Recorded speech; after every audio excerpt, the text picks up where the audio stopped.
Ну и следующего докладчика я представлю. Это наш гость с Тайваня, профессор Линь, 25-летний опыт применения лазерных технологий в коррекции зрения. Прошу вас.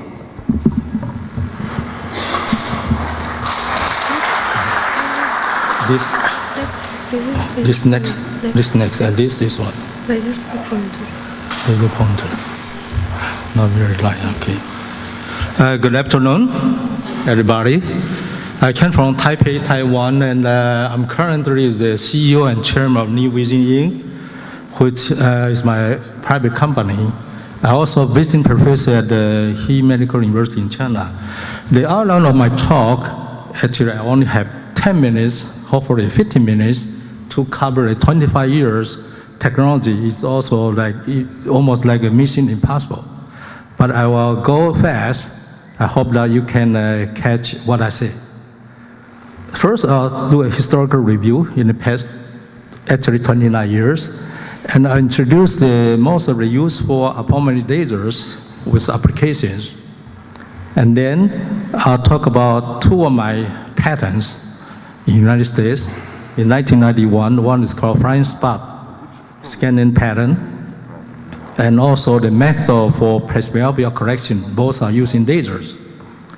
And then I'll present some of the fundamental or equations in case you want to get some fundamental background.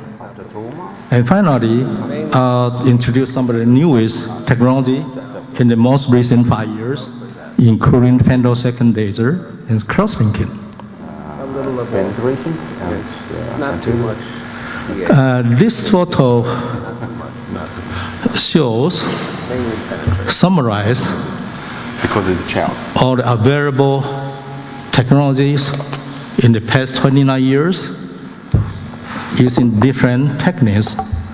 Data starting from the center of the corneal area, 6 to 7 millimeter, which you're talking about PRK, LASIK, and others, including cross-linking. And you go beyond the limbus, which is about 8 to 10 millimeter. You're talking about using the thermal expansion such as LTK or CK for hyperopia correction. And then you go even further up out to the sclera area, which I using laser to correct the presbyopia. And there are other approaches too. I'll talk about that later.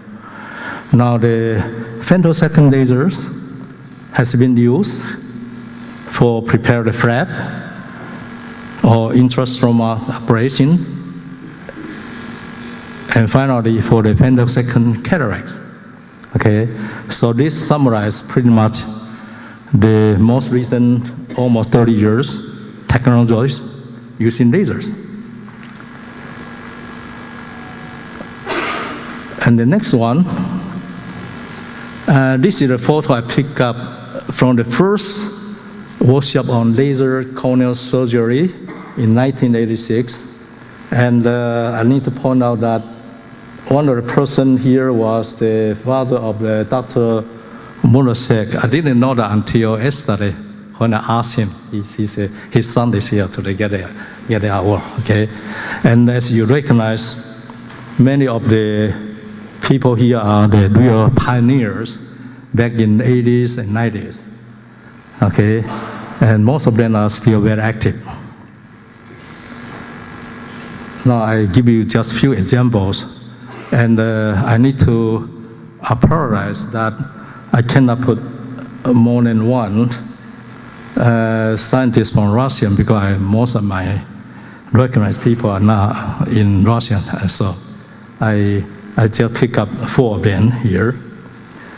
And actually I shall say that for the cross-linking, Dr. Warren Sack also the pioneer together with Professor Sider. Now, back in the 1890s, they do the first rapid corneal thermal incision, and then the IOL also invented in the 50s. In the 70s, this is a very pioneer work done in Russian using the RK. So I know a lot of doctors come here and learn RK, including doctors from India and China. In the 80s, that's where most of the refractive surgery lasers were developed, including the RF, homing yard laser, for myopia, and the argon fluoride tissue ablation was originally patented by IBM in 1983. And it took about almost 7 years before the concept was developed into a real clinical systems. And the first human PRK was done in 1987 by those peoples.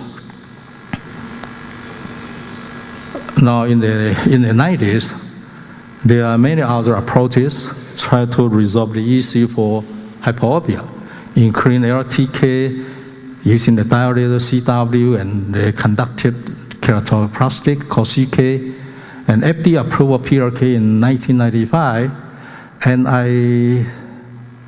there are some solid state lasers, such as picosecond laser, now is femtosecond. I contribute in this area in the solid state. EV213, I was trying to replace in the solid state laser for the ESMO laser. And also I make a very small mini ESMO laser using blind spot scanning. And this system is about 20 pounds versus 200 pounds in the conventional ESMO laser. And my friend, Dr. Lai at Novatech, in 1995, he patented on the eye tracking. Now, now this one summarizes laser spectrum from UV, very deep from 200, where the basic reference is 193 here, and then go to about 300 range, including the cross-linking 365. And all the visible laser has been used in the retinal treatments, such as AMD, CNV, PDT, and so on, and they come out with some photosensitizer. Then we go to the near-infrared, MIR, there are different applications. So this summarizes all the possible laser spectrum for different applications.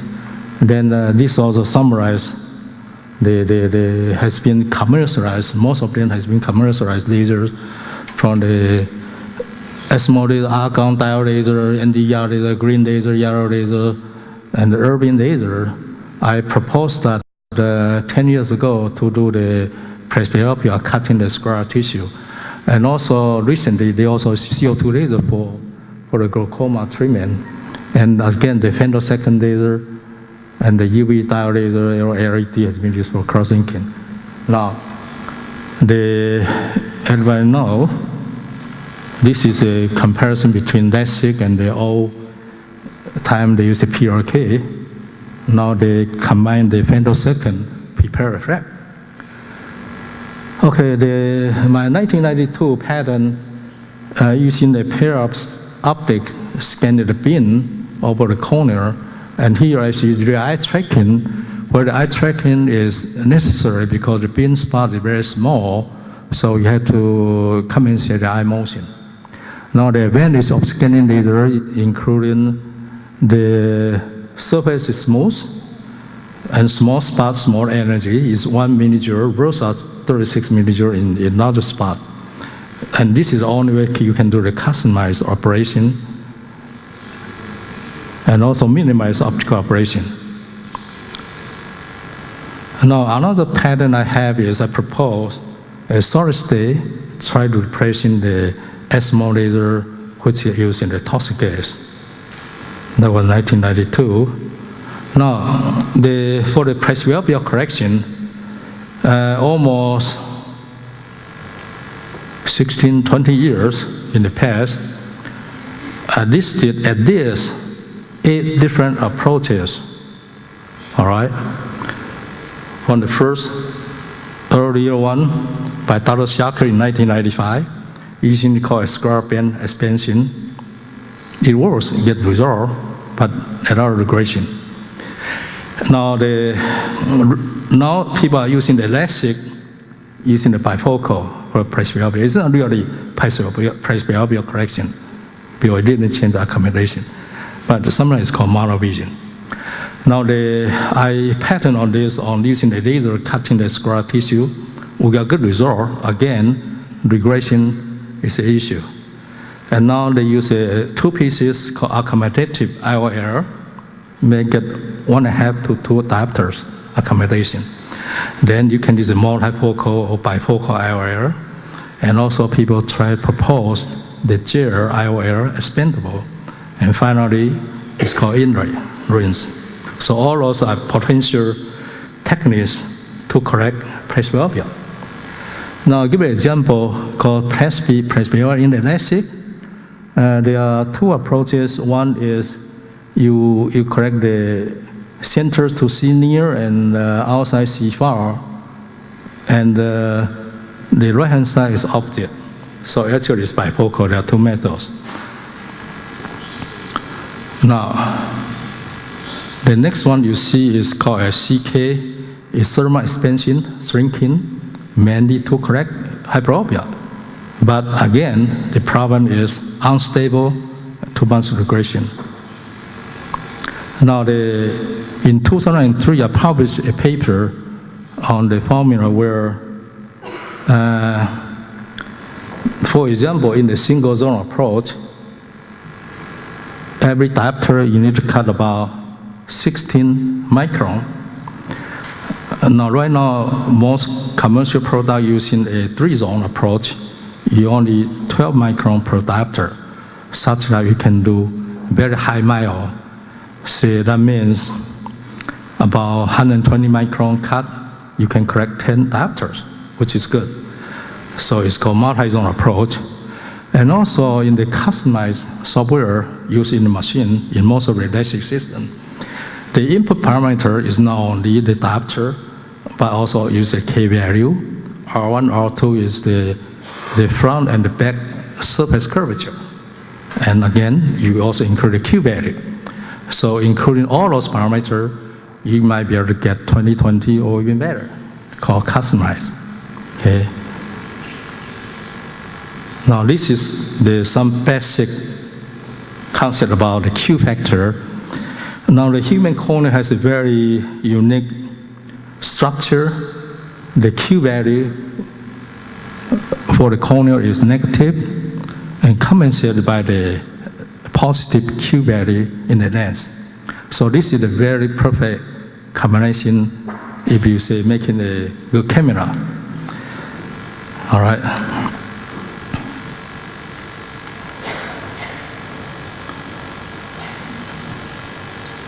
Now, in 2004, I published a paper on using the urban ER laser, cutting the sclera, and then we discovered that the accommodation has two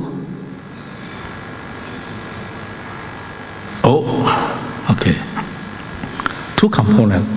One is changing the curvature of the lens, and second one is the translation of the lens.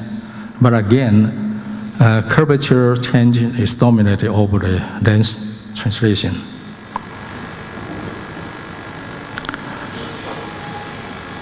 In 2011, I published a paper and also patented the concept of called dual optics accommodative AIOL. And you need to have two optics with positive and negative and movement against each other to get more accommodation. Now the design concept is good, but we never make it. But I think in Germany, the company making the AIOL.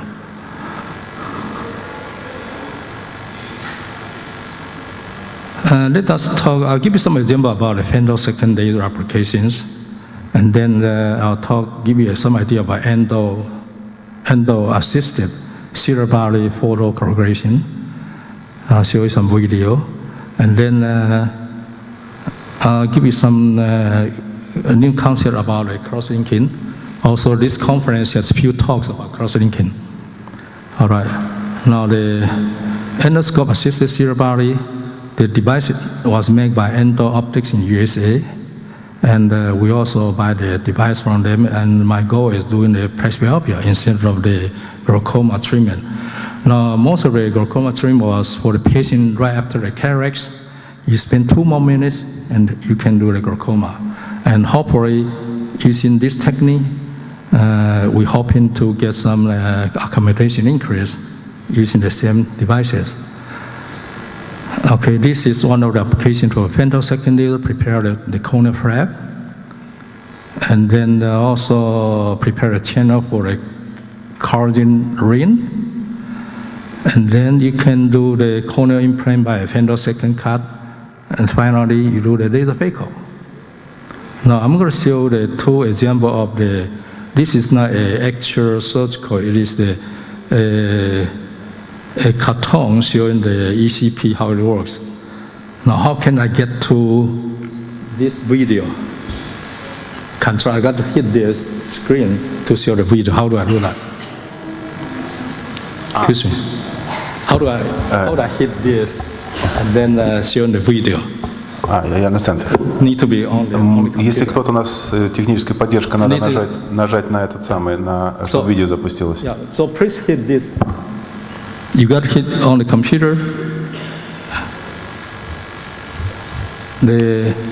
My controller cannot do that. You got to hit this and show the video. Can you do that over there? I had a video here and here. I think that's not possible. Okay, then we don't do it. All right, so so I'm going to show the most interesting video I prepared.